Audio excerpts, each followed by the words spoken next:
The doctor was shaking his head. We've done everything. We've done everything. The only thing we can do now is put him in a coma and transfer Really? him to another hospital. Yeah. You see, when they said coma, so this is now when the story starts getting interesting. When he Mm. said coma, it was almost as though I had, one of those apps that you speak in English and then it translates in a different language.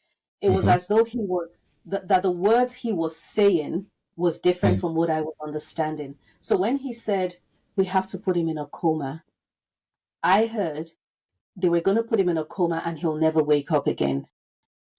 From that moment Mm. on, Mm. Mm. everything was about death. Everything from that moment on. And he said they're going to put him in a coma. And I thought, oh my God. And I needed to sign on what have you. So I did. And I'm looking at my son and thinking, my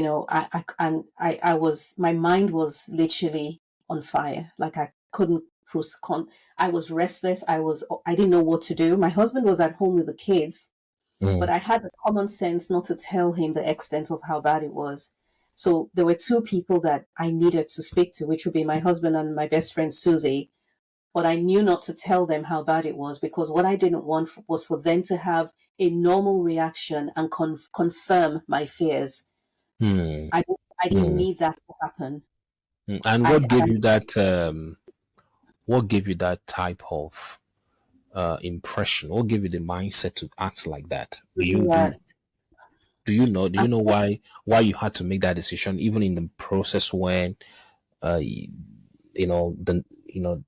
crisis, you're in that crisis moment? But how did yeah, you come up with this idea? Like, I better not tell these people because I don't want them yeah, to confirm what I'm already afraid of. exactly.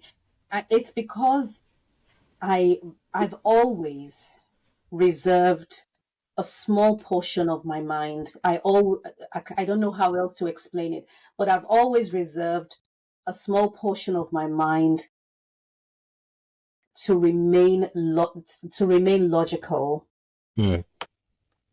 because I don't allow all of me to get into the crisis mode, no matter how bad it is.